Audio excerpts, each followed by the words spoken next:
everybody. I just received an important package. For the upcoming summer, I've been rearranging some of my feng shui on my outdoor 7-star altar, so I've been moving around flags and my banners. I've also replaced the dark yin candles with a more fiery red to represent the incoming yang with warmer weather. And it's kind of gotten me onto thinking that I really needed a Bagua to put onto my 7-star altar, and preferably a large one. And I ordered a Bagua tapestry, which has just arrived today, and it's also inspired me to tell you a little bit about it. So how many of us truly understand the meanings of the Yin Yang and the Bagua? So let's take a closer look into this concept. So, the Tai Chi symbol, otherwise known as the Yin and Yang, is often depicted with a black and white teardrop-like shape. The black is known as Yin and the white Yang. Yin represents the cold, the darkness, the winter, all things passive and sleepy, all things gentle, soft, and female in origin, and all things earthly. Whilst Yang represents warmth, fire, light, all things energetic and tenacious.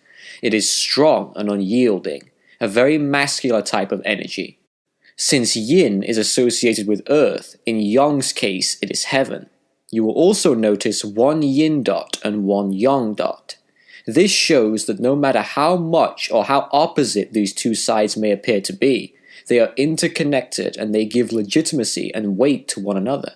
The silence of yin allows yang, a blank canvas, to be loud. The light of yang allows yin to cast its darker shadows. Within nature, these two forces are ever present. When the sun descends, the moon ascends. There is always a little bit of yin in yang, and vice versa. If you are an occult practitioner, you can use this philosophy for your own practices. Some choose the left-hand path, others choose the right. But are you entirely good or evil? Is your magic just totally black or totally white? I don't think it's that straightforward. As a Taoist weather magician, I see the benefits of walking the very misunderstood middle path, to wander the gray area. Do you notice the S-like shape in the Tai Chi symbol in the middle? That is the middle path. Sometimes when you walk this path, you lean to the yin side, becoming more thoughtful and introverted, more flexible and intuitive. Other times you lean a little over to the yang, becoming more dominant and assertive, more vibrant and solid. Regardless of where you lean on this path, you never go to the far extremes of left or right. The goal is to stay balanced in the area of harmony. This is what many Taoists would refer to as the Tao, literally meaning the way. The Tao is the force behind the flow of a river, the breeze in the trees, the passing of the clouds. It's invisible, but you know it's there. It flows forever. The whole objective of knowing this is based around gathering and storing qi, spelled Qi. Qi is life force and vital energy obtained through breath and certain foods. The benefits of a Taoist-like middle path mean you have more options than a left or right-hand magician.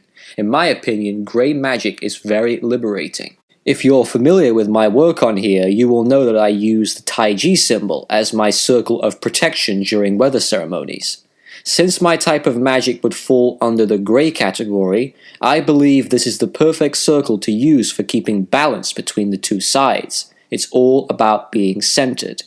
Many Western occultists who choose the left-hand path often believe they are practicing the darkest arts, purely black magic such as baneful curses, love spells, and mainly spells that go against the will of another.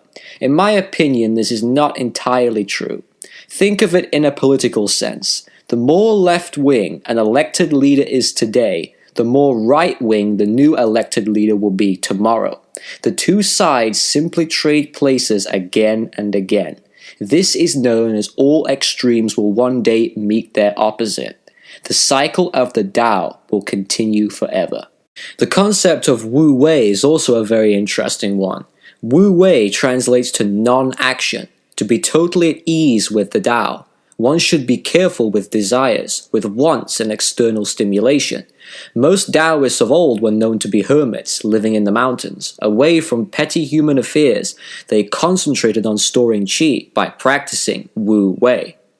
The sage does not occupy himself with the affairs of the world. The Tai Chi symbol should be a reminder of this serenity.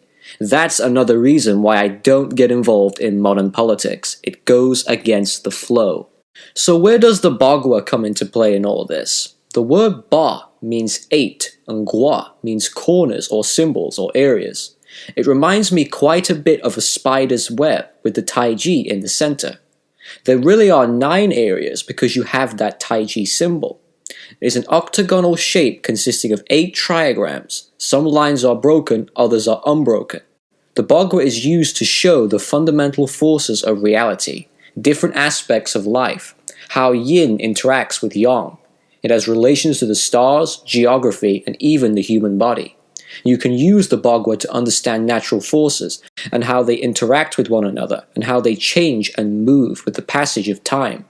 Through I Ching, they can be used to predict future events. Through Feng Shui, they can be used to improve luck, ease the stress of change, and bring about good fortune based on the directions. For example, if one wishes to obtain more fame and recognition, they would need to work with the direction of south in the season of summer, the element of fire, the color red, and the trigram of Li, meaning flame. Let's go through each of them. Qian heaven, Qun earth, Qian thunder, Kan water, Qian mountain, Shun wind, Li flame, and finally Dua lake. The unbroken lines represent the Yang or heaven, whilst the broken ones show Yin or earth. The forces that attack and those that defend, the forces that move and those that remain still. You will often see both Yin and Yang lines together on one trigram, for example with Shen, meaning thunder. This is a great one to use for weather magic. Combining both heavenly and earthly energies is great for outdoor rituals. Each trigram has an association with many different aspects, the 5 Chinese elements of fire, wood, metal, earth, and water, with a direction, a body part, what is known as an attribute, and so on. Again with thunder, the element is wood, the direction is east, so to apply this practically for a ritual, I would need to use a wooden sword, preferably peach wood. I would face towards the east and pray for thunder during the season of spring. There's a bit more to it than that, but you get the general idea. The feng shui elements that correspond with each trigram and direction are as follows. Southeast is wind and wood. South is of course fire.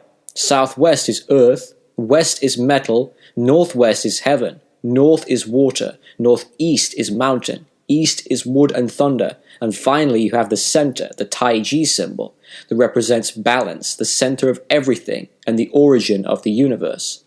Since the word Tao means way, this system is a way of life for many people in different circumstances. Chinese physicians in ancient times were known as Yi Tao, meaning the way of medicine. They used the Bagua principles to cure illness, just as many martial artists and warriors were known as Wu Tao, meaning the way of martial arts. They used it for combat, and others use it for Tai Chi. Where there is a will, there is always a way.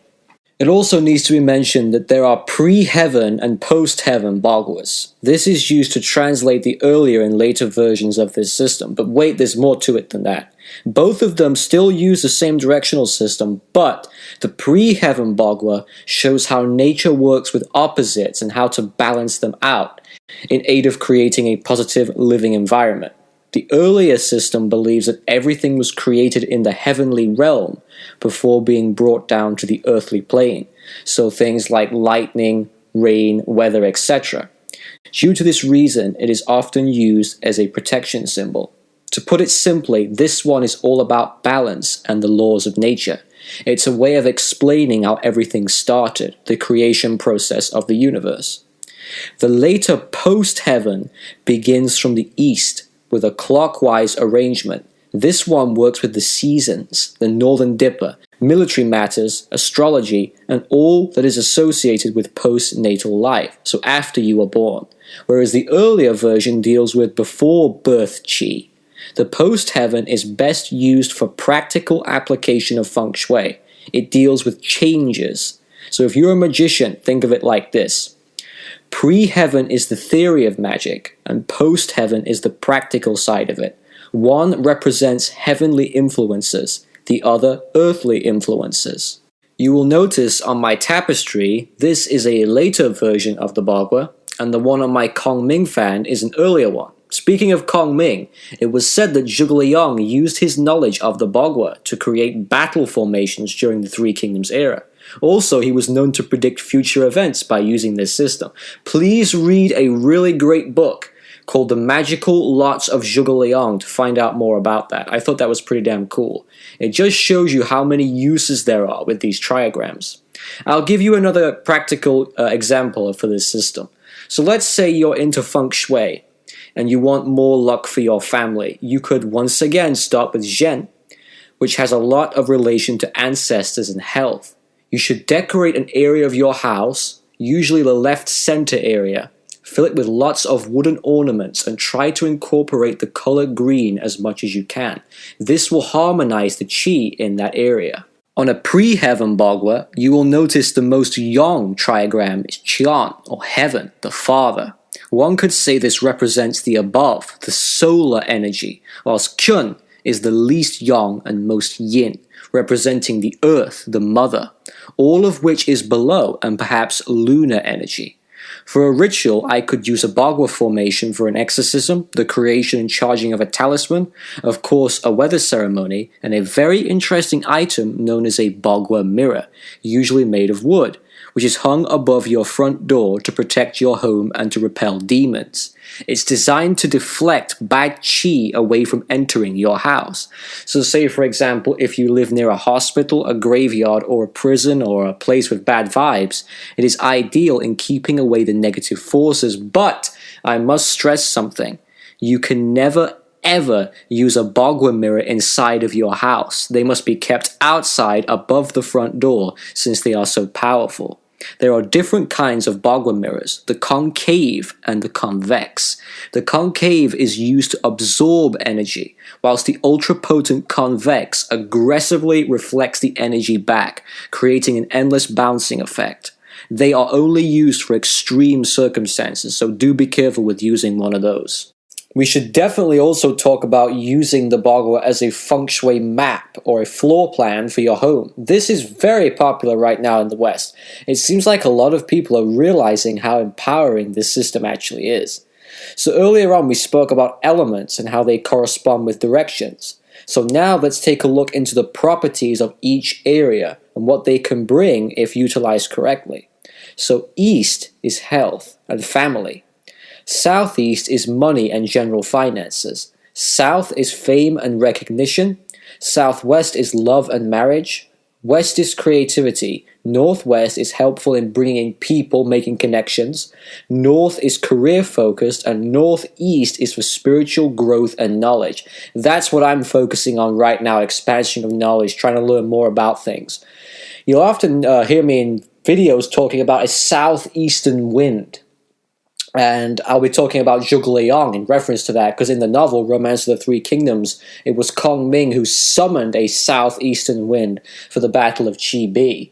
So when I'm working with that, I believe it allows me to blow away any bad luck. So this system really is very effective if you feel like you are going through a bad spell in your life.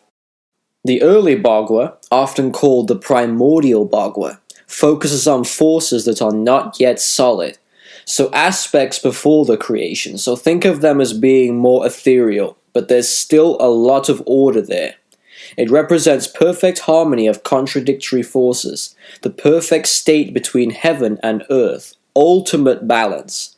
Whilst the later sequence, often called the manifested Bagua, focuses on the interaction between man and the universe, earth and heaven, the elements and how they impact our daily lives. Later Bagua is always in change, it's always in motion. So in conclusion of this, we've talked a lot about the system. Now you can't tell everything just by using the 8 trigrams. If you want to go a little bit deeper, you have to add more lines to the system, and those will be called hexagrams. And those consist of 6 lines rather than just 3. But we'll talk about that in the future. I don't want to overwhelm you right now with too much information. So I would say you can use the Bagua to prepare yourself for changes that are going to come in your life. You'll often meet people, you have a friend or a family member, and you'll speak to them and they'll say, I'm sick of going through all these changes. And it's that kind of defeated attitude and mindset that often leads them onto that slippery slope. Change is good for you, because if you're not changing, you're stagnating. You're basically dead in the water. So the more changes that happen and the more you get used to them, it's encouraged that one should embrace change and flow with it rather than simply resist it. So thanks for watching, everybody. Take care. I'll see you soon.